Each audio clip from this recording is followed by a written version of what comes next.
Hello everyone, welcome back to the channel today.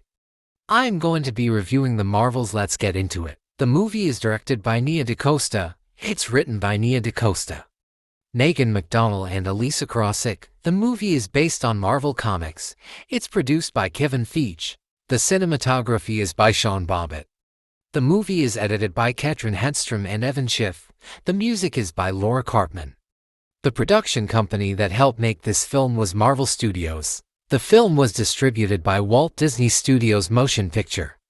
The release date for this movie was: for United States it was released on the 10th of November 2023, and for New Zealand it was released on the 9th of November 2023. The runtime for this movie is 105 minutes, so in hours and minutes it's 1 hour and 45 minutes, which is one of the shortest MCU movies yet. The rating for this movie is: in United States it's rated PG-13 and for New Zealand it's rated AM. The genre for this movie is action, adventure and fantasy. The plot for this movie is: Carol Danvers, aka Captain Marvel, has reclaimed her identity from the tyrannical Kree and taken revenge on the Supreme Intelligence. However, unintended consequences see her shouldering the burden of a destabilized universe when her duties send her to an anomalous wormhole linked to a Kree revolutionary. Her powers become entangled with two other superheroes to form the Marvels. The cast for this movie: we have Brie Larson as Carol Danvers, Captain Marvel; Teyonah Parris as Monica Rambeau; Iman Vellani as Kamala Khan, Ms. Marvel; Zav Ashton as Dar-Benn; Park Seo-joon as Prince Yan; Zenobia Shroff as Muniba Khan; Mohan Kapur as Yusuf Khan; Sagar Sheikh as Amir Khan; Samuel L. Jackson as Nick Fury. The production for this film goes as: official development on the film began in January 2020, when Megan McDonnell entered negotiations to write the script. After serving as a staff writer on Marvel Studios' Disney Plus miniseries WandaVision 2021, Larson was confirmed to return as Danvers, but Anna Bode and Ryan Fleck were not expected to return after directing and co-writing the first film. The studio hoped to hire a female director to replace them. The film was expected to be set in the present day and was aiming for a 2022 release. In April 2020, Disney scheduled the film for release on July 8, 2022, filling the July 2022 date that the studio had previously reserved for an entitled Marvel film. Nia DaCosta was hired to direct the film that August. Deadline Hollywood's Justin Kroll called this another sign of Marvel Studios adding diversity to its films, due to DaCosta being the first black woman hired as a director by the studio, adding that the film would likely break the record for the biggest budgeted film directed by a black woman. The critical response for this movie goes as: The Marvels polarized critics, Screen Rant, and a synthesis of negative reviews of the film, found criticism concerned mostly the characters and the film's lack of cohesion, but also that the Marvels might suffer from the emergence of a more general Marvel fatigue, while Variety, covering the positive response to the film, stated that various commentators had found the film funny and praised its short runtime. On the review aggregator website Rotten Tomatoes, 62% of 298 critics' reviews are positive, with an average rating of 5.9/10. The website's consensus reads: funny, refreshingly brief, and elevated by the chemistry of its three leads.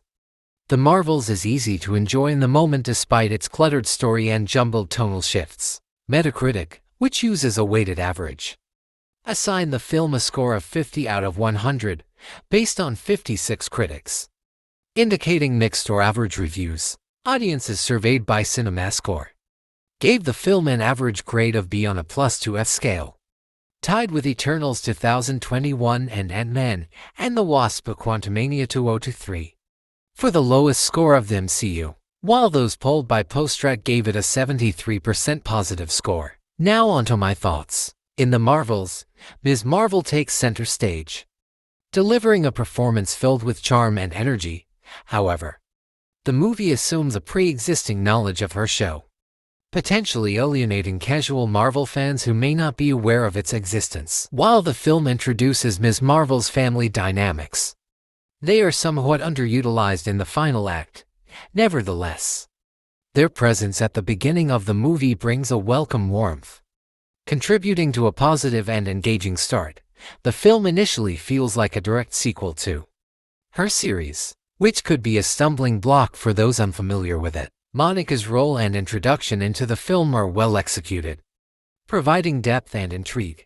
However, the incorporation of her backstory through flashbacks may come off as somewhat shoehorned. Even if deemed necessary for narrative development, the movie faces a significant challenge with its portrayal of the antagonist. Despite Zav Ashton's commendable performance, the character is marred by weak writing, reducing her to a one-dimensional adversary. This missed opportunity for character growth hampers the overall impact of the storyline. The film's narrative and editing take a hit after a strong first act. The promising start gives way to erratic storytelling and editing choices. With a more cohesive script, The Marvels had the potential to be a standout entry in the Marvel Universe. Nia DaCosta's influence is perceptible in the chemistry among the cast. However, her distinctive directorial style seems oddly absent, suggesting external factors may have influenced the final product. The film lacks the cohesive and visionary direction expected from DaCosta's previous work. The struggle for individuality within the Marvel Universe is a recurring theme, and The Marvels continues this trend.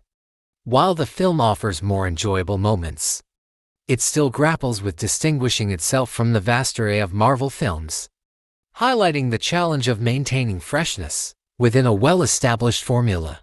The sequel underscores the ongoing challenge of turning Brie Larson's character into a likable action hero.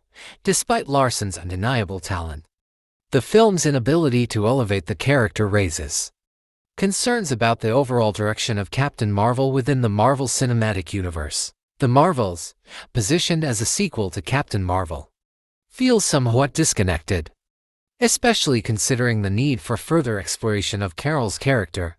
However, the introduction of other lovable leads adds a refreshing dynamic to the film, offering moments of enjoyment amid the broader challenges faced by the Marvel Cinematic Universe. Overall, The Marvels has its moments, with Ms. Marvel's charm and a warm start.